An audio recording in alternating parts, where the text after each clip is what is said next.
Bonjour, c'est l'heure de l'info-flash du Bouboub. Petit épisode sur un sujet bien précis. Pour toujours allaiter, en toute sérénité, bien informé. Bonne écoute, c'est l'heure de la petite tétée.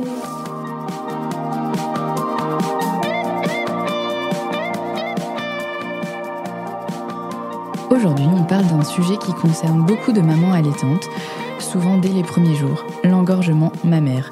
C'est douloureux, impressionnant, parfois décourageant, mais promis, on peut en venir à bout. On vous explique tout. Bonne écoute, c'est l'heure de la petite tétée. Bon, alors déjà, qui n'a jamais eu d'engorgement mammaire? Lève la main. Personne? Allez, on le sait, c'est hyper fréquent.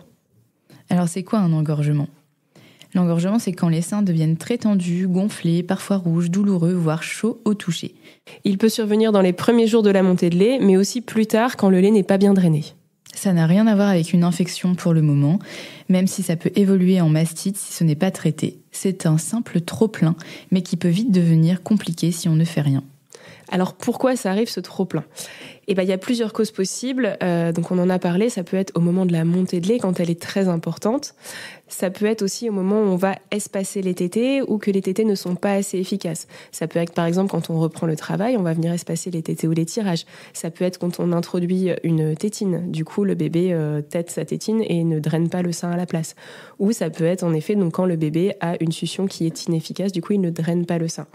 Ça peut aussi être une mauvaise position de bébé, une succion difficile, on l'a dit. Et ça peut également être un arrêt brutal de l'allaitement ou au moment où on veut faire un sevrage, si en fait ce sevrage est entre guillemets mal géré. Par exemple, on va introduire un biberon, mais à côté de ça, du coup le sein n'est pas drainé. Et si on a une forte lactation, ça peut être douloureux. Donc dans ces cas-là, il faudra un petit peu drainer. Ou bien ça peut être ce qu'on appelle une hyperlactation, c'est quand la maman a une production trop importante de lait par rapport aux besoins de son bébé.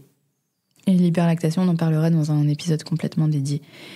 Et du coup, l'engorgement, on peut dire que c'est un signe que le lait stagne, et quand il stagne, il peut créer une inflammation. Et alors, qu'est-ce qu'on peut faire en cas d'engorgement? On va vous donner quelques conseils simples et efficaces. Déjà, ça on le répète assez souvent, mais mettre bébé au sein fréquemment, c'est le meilleur moyen de se désengorger, de se drainer. Aussi, il est important de soigner sa position. Une bonne prise de sein est essentielle pour un drainage efficace. On parle de plusieurs positions qui peuvent être intéressantes en cas d'engorgement mammaire. Il y a notamment la position de la louve où on est à quatre pattes et en fait, du coup, il y a pas de, les seins sont beaucoup mieux drainés. Ensuite, ce qu'on peut conseiller, c'est d'appliquer du chaud avant la tétée. Ça va permettre en fait de dilater, de vasodilater en fait, d'appliquer du chaud et ça peut aider à l'écoulement du lait. Donc ça va aider le bébé aussi à mieux drainer. On a également une technique qui s'appelle le bol tahitien. Alors, on va venir remplir un bol d'eau chaude, alors pas bouillante évidemment, chaude, et on va venir en fait mettre le sein dans ce bol. C'est un peu technique et ça fait un effet en fait d'attraction du lait. Donc, ça permet vraiment de désengorger. En fait, le lait se met à couler tout seul dans le bol.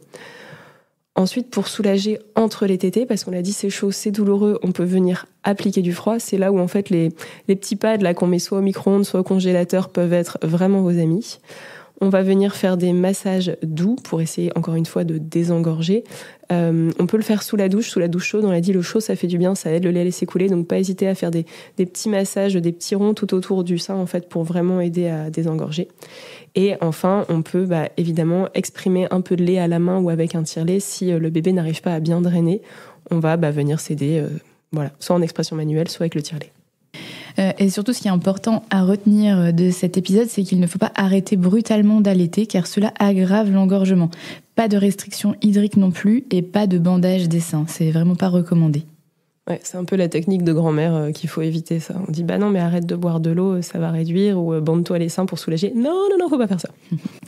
Et du coup, il y a une question qui est importante à se poser, c'est quand consulter quand ça ne va pas.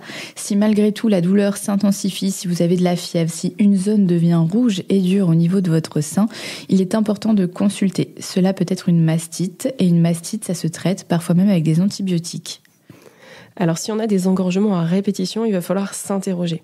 La première question à se poser, c'est est-ce que le transfert de lait est bon ? Parce qu'un engorgement, ça peut en effet être signe que le bébé ne tète pas bien, ne reçoit pas assez de lait. Est-ce que donc le bébé est efficace au sein pour avoir du lait ? Donc on vérifie, on le répète. On va vérifier la courbe de poids. Est-ce que le bébé suit bien sa courbe de poids et de taille ? On va vérifier s'il mouille ses couches. Et normalement, on vérifie si on a les seins durs, seins mous, mais là, on a les seins durs, donc on a un premier signe d'inquiétude.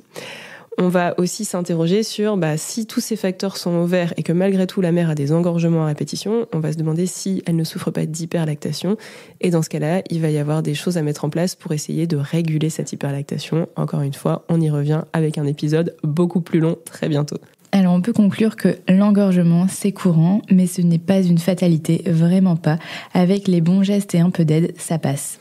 Et si vous vous sentez perdu, n'hésitez pas à faire appel à une consultante en lactation ou à un professionnel de santé formé en allaitement. Vous n'êtes pas seul. C'était l'heure de la petite tétée. N'hésite pas à noter, commenter, partager notre podcast pour que Boub Boub fasse du bruit dans les oreilles de celles et ceux qui en ont besoin. Pour toujours allaiter, en toute sérénité, bien informé. C'était l'heure de la petite tétée.